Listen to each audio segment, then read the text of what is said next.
नमस्कार, मैं हूं आपके साथ आस्था कौशिक। अप्रैल के महीने में मौसम की उल्टी चाल, बर्फबारी से सफेद हुए पहाड़, पूरी रिपोर्ट आगे आपको दिखाएंगे। साथ ही बताएंगे जौनपुर का एक गांव जहां मुस्लिम लोग अपने नाम के आगे लगाते हैं हिंदू सरनेम।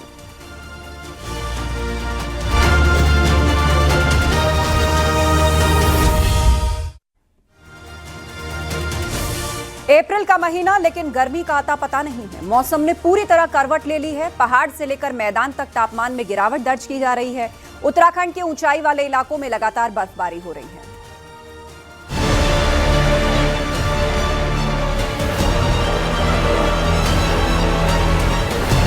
अप्रैल का ऐसा महीना कई सालों में नहीं देखा। पहाड़ से लेकर मैदान तक पारा लुढ़का हुआ है, क्योंकि पहाड़ों पर अप्रैल के महीने में ही हिमवर्षा जारी है, जो अमूमन कम दिखाई पड़ती है। चार धाम यात्रा शुरू होने में अब ज्यादा वक्त नहीं है, लेकिन चारों धामों में बर्फबारी हो रही है। केदारनाथ धाम की इन तस्वीरों को देखिए, जहां अच्छी बर्फबारी गिर रही है। सुबह से हो रहे हिमपात से धाम में कई फीट बर्फ जम गई है।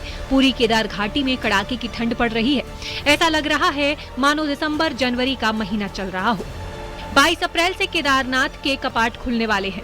केदारनाथ में यात्रा की तैयारी भी चल रही है, लेकिन बार बार हो रही बर्फबारी की वजह से काम प्रभावित हो रहे हैं। प्रशासन को काफी दिक्कतों का सामना भी करना पड़ रहा है।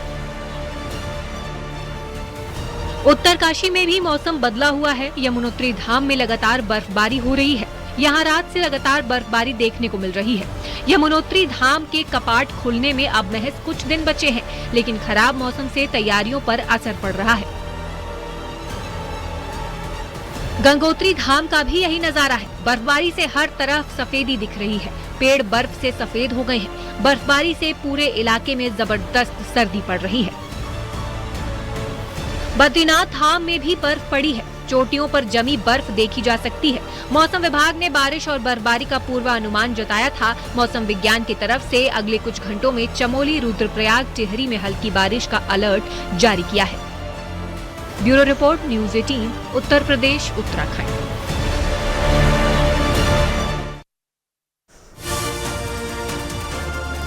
पीलीभीत से एक ऐसा मामला सामने आया जिसने डॉक्टर्स को भी चौंका दिया। एक महिला को सांप ने काटा, जिसके बाद उसके परिजन उसे उसके सांप के साथ डॉक्टर के पास लेकर पहुंच गए।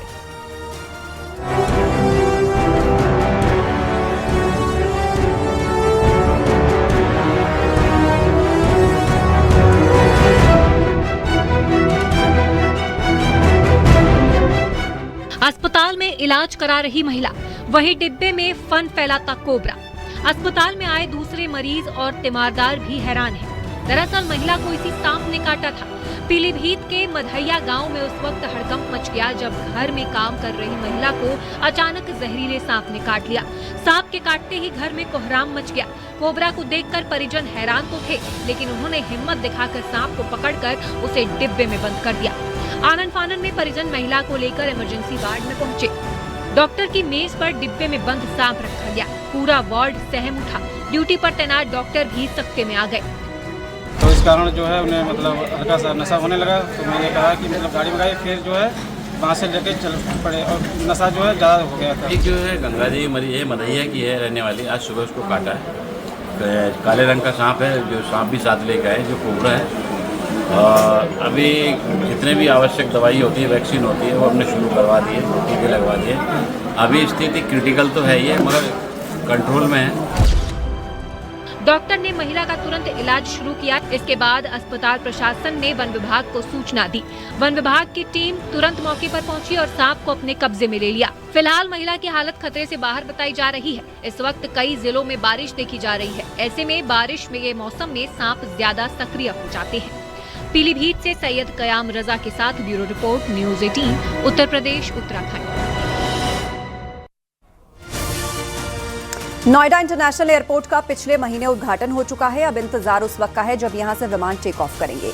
यहां यात्रियों को वर्ल्ड क्लास सुविधाएं मिलेंगी। एयरपोर्ट में भारतीय संस्कृति की झलक भी दिखाई देती है। ये खास रिपोर्ट देखिए।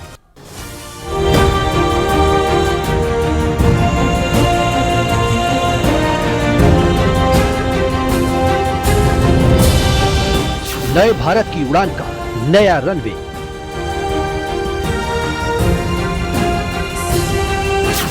डिजिटल सफर, वर्ल्ड क्लास अनुभव,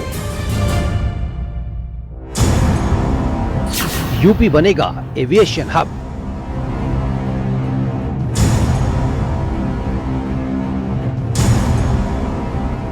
नोएडा इंटरनेशनल एयरपोर्ट जो यूपी की विकास को नई रफ्तार देने के लिए तैयार है।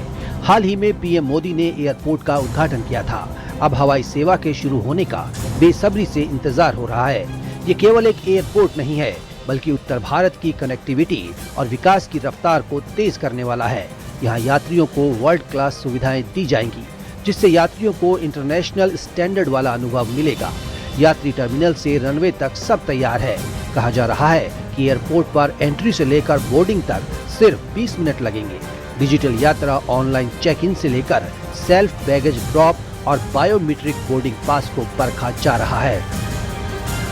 जो आप स्टैंडर्ड ऑपरेशन देखते हैं कि आप सीधे यहाँ पर एंट्री की, आपने यहाँ से अपना बोर्डिंग पास लिया, लगेज ड्रॉप किया और लगेज ड्रॉप करने के बाद आप सीधे वो डोमेस्टिक गेट जो अंतर्राज्यीय द्वार देख पा रहे हैं उनसे एंट्री लेंगे, सिक्योरिटी चेक कराएंगे और एरो ब्रिज के माध्यम से अपने हवाई जहाज से आप अपनी डेस्टिनेशन पहुंच सकते हैं। इन मशीन्स के पास आएंगे, जैसे ही एंट्री करेंगे 4 मशीनें लगी हुई हैं। ये 4 मशीनें आपको बताएंगी कि किस तरीके से यहाँ पर आने के बाद आप सीधे अपना बोर्डिंग पास ले सकते हैं। देखिए यहाँ पर ऑप्शंस भी लिख के आ रहा है, प्लीज सेलेक्ट योर एयरलाइंस, क्योंकि शुरुआती तौर में इंडिगो और एयर इंडिया एक्सप्रेस जो है वो यहाँ से अपनी सेवाएं देंगी। लिहाजा यहाँ पर मशीनों के माध्यम से आप सीधे अपना बोर्डिंग पास लेंगे और अगर आपके पास लगेज कम है तो आप केबिन लगेज के तौर पे उसे इस्तेमाल करेंगे और सीधे डोमेस्टिक गेट से अंदर एंट्री कर लेंगे। ये है वो ऑप्शन जिसे हम बोलते हैं self baggage drop system.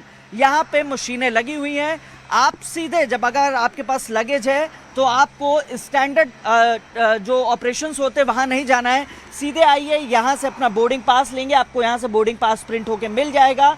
Boarding pass print होने के बाद आप ड्रॉप अपना बैग जो है वो यहाँ पे ड्रॉप कर सकते हैं। वेट करेगा और वेट करने के बाद ये सीधे नीचे एरिया में जहाँ पर प्लेन में लगेज रखा जाता है वहाँ पहुँच जाएगा। इस तरीके से यहाँ ये मशीनें आप देख पा रहे होंगे वो लगी हुई हैं। इसका उद्देश्य यही है कि आपका यानी यात्रियों का समय बचाया जा सके और यहाँ से फिर वो आप इन्हीं गेट से एंट्री कर सकते हैं जो डोमेस्टिक गेट्स लगे हुए हैं। पहले फेज में एक टर्मिनल बिल्डिंग के पास 10 एरो ब्रिज इंस्टॉल किए गए हैं।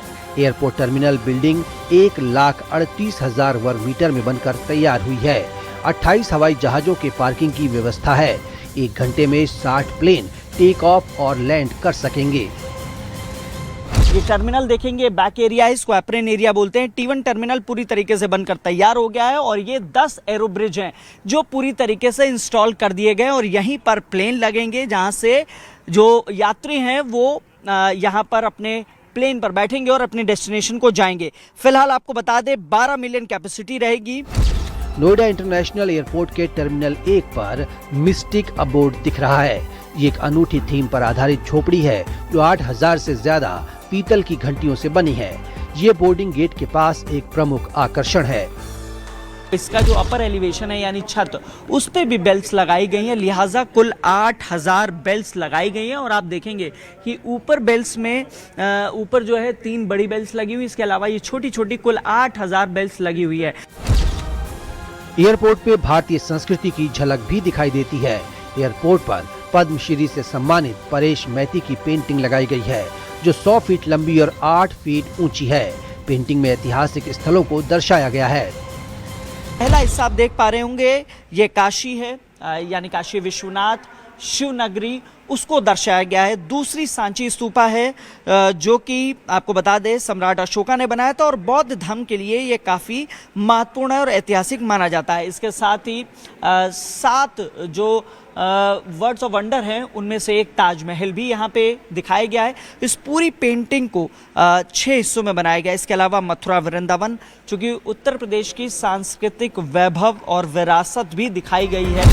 नोएडा इंटरनेशनल एयरपोर्ट के पहले चरण में 3,900 मीटर लंबी और 45 मीटर चौड़ा रनवे है। दूसरी हवाई पट्टी टर्मिनल की दक्षिण दिशा में बनाई जाएगी। इस रनवे की लंबाई 4,150 मीटर होगी। कार्गो टर्मिनल 80,000 स्क्वायर मीटर में बना है जिसकी क्षमता 2.5 लाख टन होगी। ठीक मेरी बाएं ओर आप देखेंगे ये टर्मिनल बिल्डिंग है जिसको T1 बोलते हैं। सब कुछ बनकर तैयार है, बस अब एयरपोर्ट सिक्योरिटी का क्लियरेंस है। मिलने के बाद यहाँ से फ्लाइट की टिकट बुकिंग शुरू हो जाएगी। फिलहाल आप देख रहे हैं इस वक्त हम रनवे पर मौजूद हैं। यह आमतौर पे 3500-600 मीटर का होता है, लेकिन ये अपने आप में नायाब है। देश का पहला MRO सेंटर 40 एकड़ में बनकर तैयार होगा, जहां प्लेन के मेंटेनेंस और रिपेयरिंग का काम होगा। उद्घाटन के बाद अब तेजी से एयरपोर्ट के बचे हुए कार्यों को पूरा किया जा रहा है, जिससे बहुत जल्द यहां से उड़ान सेवा बहाल हो जाएगी। Bureau report, news 18 UP Uttarakhand.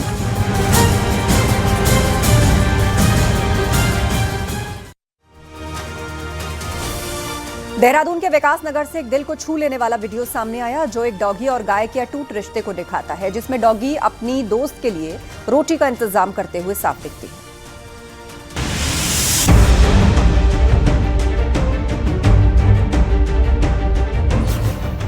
बेजुबानों की बेमिसाल जोड़ी।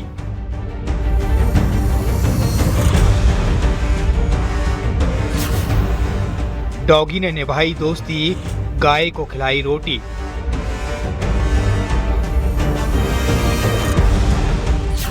निस्वार्थ प्यार की मिसाल।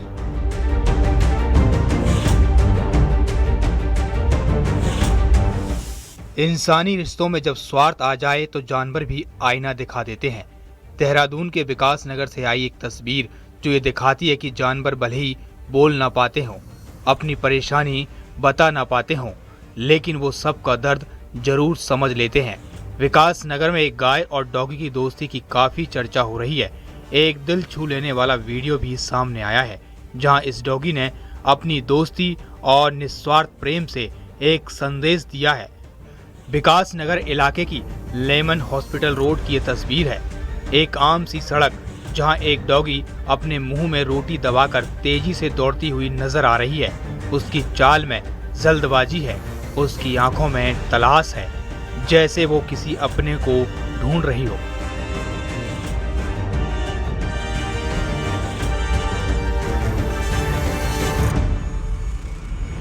वो आगे जाकर एक गली की तरफ मुड़ती है, फिर एक गेट के अंदर दाखिल हो गई, लेकिन उसकी तलाश अभी खत्म नहीं होती। वो आगे बढ़ती गई, फिर अचानक उसकी मंजिल सामने आ जाती है। एक गाय जो खूंटे से बंधी है, शायद भूखी थी, तभी डॉगी उसके पास पहुंची और बिना एक पल गंवाए अपने मुंह से रोटी निकालकर बड़े प्यार से गाय के सामने रख देती है। गाय भी जैसे ही इस प्यार को समझती है, शायद वो डॉगी का आभार भी जता रही थी। डॉगी के प्रेम को देखकर वो रोटी को खाने लगी, बिना किसी स्वार्थ के। एक ऐसा रिश्ता जिसमें दोनों बिना बोले एक दूसरे की भावना को आसानी से समझते हैं, और ये किसी के भी दिल को छू सकता है। पालतू डॉगी ने रोटी देखी तो उसे अपनी दोस्त का ख्याल आया और वो उसके पास पहुंच गई। न कोई शोर और न कोई स्वार्थ। दो बेजुबानों की इस दोस्ती की चर्चा पूरे इलाके में हर किसी की जुबान पर है। सोशल मीडिया पर भी वीडियो काफी वायरल हो रहा है। विकास नगर से कुलदीप चौहान के साथ ब्यूरो रिपोर्ट, न्यूज़ 18। विकास नगर देहरादून। ये देखिए, ये जा रही है अभी, ये पहुंच गई है गाय के उसमें। ये देखिए, अब ये गाय को देखिए, ये छोड़ दी इसने अपनी रोटी, ये और अपना हट गई वहां से। अब गाय ने रोटी खा ली।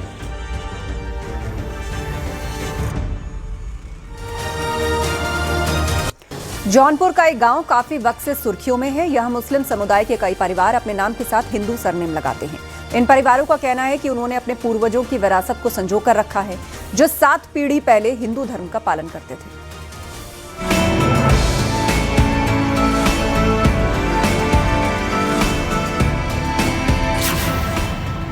मुस्लिम पहचान, हिंदू सरनेम।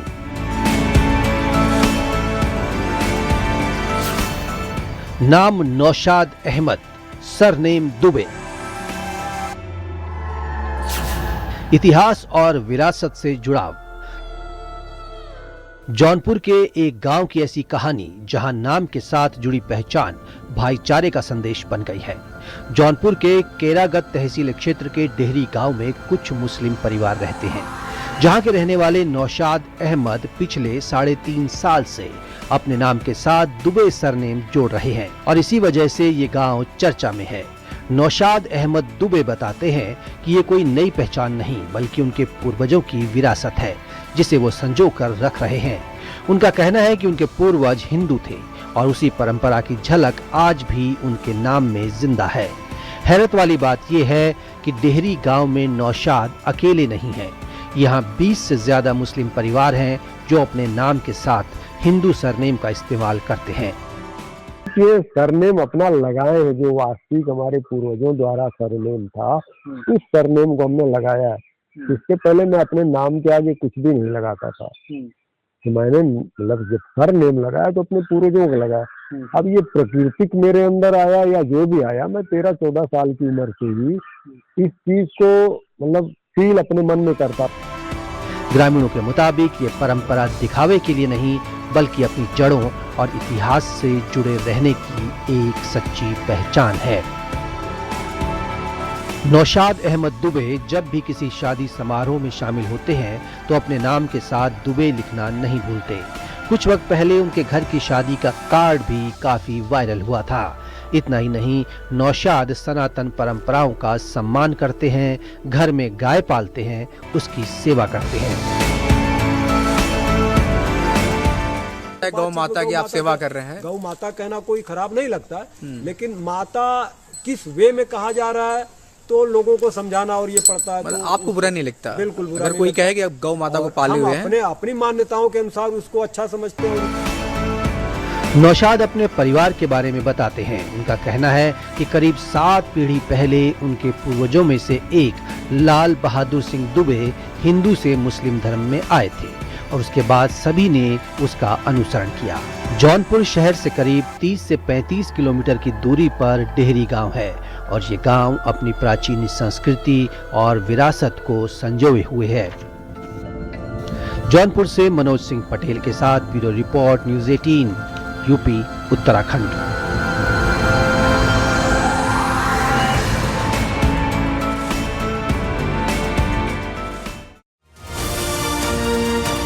कन्नौज में सड़क पर दौड़ रही तेज रफ्तार कार हादसे का शिकार हो गई। वहीं मुजफ्फरनगर में ट्रक पलट गया। खराब मौसम के साइड इफेक्ट्स भी देखने को मिले।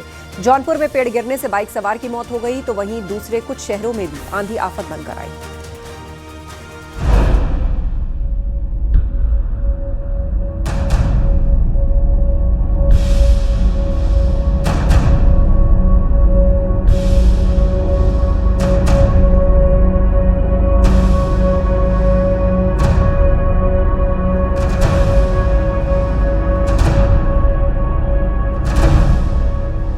कन्नौज में तेज रफ्तार हादसे की वजह बन गई। बाइक पर बैठे 2 लोग जा रहे थे, तभी ठीक पीछे तेज रफ्तार में एक सफेद कार आई और कुछ ही पलों में वो पलट गई। हादसे में कार सवार 3 लोग घायल बताए गए हैं। चिमरा माऊ कोतवाली क्षेत्र की एक घटना है जहां बाइक सवार पीछे से हॉर्न की आवाज सुनकर बाइक को बाईं तरफ ले जाने लगा। इतने में पीछे से तेज स्पीड में आ रही कार ने संतुलन खो दिया। बाइक को बचाने की कोशिश में ब्रेक लगाया और इसके बाद कार वहीं पलट गई। घटना की सूचना मिलने के बाद पुलिस मौके पर पहुंची और 3 घायल लोगों को अस्पताल में भर्ती कराया गया। सड़क पर एक ट्रक खड़ा है, लेकिन कुछ ही पलों बाद देखते ही देखते ट्रक पलट गया। रात का वक्त था, मौके से कई राहगीर गुजरते हुए दिखाई दिए। गनीमत रही ट्रक के पलटते वक्त कोई उसकी चपेट में नहीं आया, नहीं तो बड़ा हादसा हो सकता था। घटना मुजफ्फरनगर के बुढ़ाना क्षेत्र की है। सड़क के किनारे रेत से भरा ट्रक खड़ा हुआ था। कहा जा रहा है कि कच्चा नाला होने की वजह से मिट्टी धंसने लगी और ट्रक पलट गया। मौके पर हड़कंप मच गया। लोगों ने पुलिस को सूचना दी।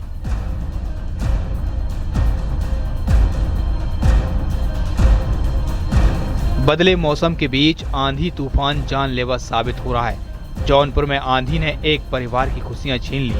मुंगरा बादशाहपुर थाना क्षेत्र में बीती रात तेज आंधी आई। इसी दौरान सड़क के किनारे नीम का पेड़ अचानक गिर गया, जिसकी चपेट में आकर बाइक सवार लड़के की मौत हो गई। तस्वीरें दिल दहला देने वाली हैं। पूरी घटना कैमरे में रिकॉर्ड हुई। रात का वक्त है, सड़क पर गाड़ियां दौड़ रही थीं, तभी तेज हवाएं चलने लगी। वहां पर साइन बोर्ड भी हिलते दिखे। एक साइकिल सवार सामने से आ रहा था, वहीं दूसरी ओर से बाइक गुजर रही थी। तभी कुछ ऐसा हुआ जिसके बाद सब कुछ ठहर सा गया। अचानक तेज हवा के चलते एक पेड़ गिर गया। साइकिल सवार भी पेड़ की चपेट में आ गया। हालांकि उसकी जान बच गई और वो खड़ा हो गया। वहीं पेड़ बाइक पर गिर चुका था, जिसकी चपेट में बाइक सवार लड़का आ गया। वो वहीं पर बेसुध गिरा था। आसपास के लोग मौके पर जमा होने लगे। स्थानीय लोगों ने तुरंत राहत बचाव कार्य शुरू किया और कड़ी मशक्कत के बाद युवक को बाहर निकाला गया। घायल लड़के को नजदीक के अस्पताल ले जाया गया, लेकिन डॉक्टर उसकी जान नहीं बचा सके क्योंकि वो रास्ते में ही दम तोड़ चुका था। लड़के के परिजनों को सूचना दी गई। उसके बाद पुलिस ने शव को पोस्टमार्टम के लिए भेज दिया। लड़के का नाम मनीष बताया गया है। उसकी इस तरह दर्दनाक मौत से परिजनों को गहरा सदमा लगा है। परिजनों का रो रो कर बुरा हाल है। हरदोई में तेज हवा और बारिश की वजह से जगह जगह पेड़ उखड़ गए। बैनीगंज के बस स्टॉप पर बड़ा सा नीम का पेड़ बीच सड़क पर पलट गया। पेड़ के नीचे कुछ रेहड़ी पटरी वाले थे। जैसे ही पेड़ गिरा, कुछ रेहड़ी चपेट में आ गई। हालांकि गनीमत रही कि वक्त रहते सभी लोग दूर भाग गए। एक शख्स मामूली रूप से घायल हुआ, जिसे नजदीक के स्वास्थ्य केंद्र भेज दिया गया। पेड़ गिरने से रेहड़ी पटरी वालों को काफी नुकसान हुआ है। बिजली के पोल भी चपेट में आ गए। सूचना मिलने के बाद पुलिस और वन विभाग की टीम मौके पर पहुंची। पेड़ गिरने से ट्रैफिक जाम भी लग गया। करीब 1 घंटे बाद जाम खुलवाया गया। वहीं बाराबंकी में भी आंधी तूफान आफत बन गए। तेज हवा और बारिश के बीच एक बबूल का पेड़ गिर गया, जिसकी चपेट में एक बस आ गई। बस यात्रियों को लेकर बसगहनी से बाराबंकी जा रही थी। रोडवेज बस जैसे ही भिटोली गांव के पास पहुंची, तब भी सड़क किनारे खड़ा बबूल का पेड़ अचानक से गिर गया। कई लोग बस में सवार थे। सभी यात्री बस से बाहर निकाल लिए गए। घटना की सूचना मिलते ही स्थानीय लोग मौके पर पहुंचे और राहत बचाव कार्य शुरू किया गया। Bureau report, news 18।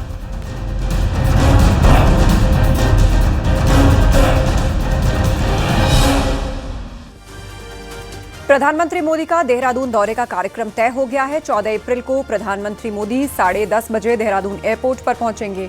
PM Modi की 14 अप्रैल को 2 जगहों पर जनसभा होगी, यूपी के गणेशपुर और उत्तराखंड के देहरादून में। पहले गणेशपुर में पीएम मोदी सभा को संबोधित करेंगे। उसके बाद देहरादून में 12:30 बजे जनसभा स्थल पर प्रधानमंत्री मोदी पहुंचेंगे। गणेशपुर से डाटकाली तक पीएम सड़क मार्ग से आएंगे। 12 किलोमीटर के पैच में सड़क के दोनों ओर कार्यकर्ता खड़े रहेंगे। करीब 30,000 कार्यकर्ता पीएम का अभिवादन करेंगे। वहीं पीएम मोदी डाटकाली मंदिर में पूजा अर्चना भी करेंगे। डाटकाली मंदिर से लेकर और सभा स्थल तक पूरी उनकी एक बाई कार वो आएंगे और दोनों तरफ 25-30 हजार की संख्या में लोग वहाँ इकट्ठे रहेंगे। उनके स्वागत में उन पर पुष्प वर्षा करेंगे। बहुत अच्छा कार्यक्रम रहेगा और एक माहौल निश्चित रूप से बनता ही है। जब देश के हमारे नेता हैं, जब राज्य में आते हैं, तो चुनाव की दृष्टि से एक माहौल उससे निर्माण होता है। और वक्त एक ब्रेक का है, जल्द लौटेंगे।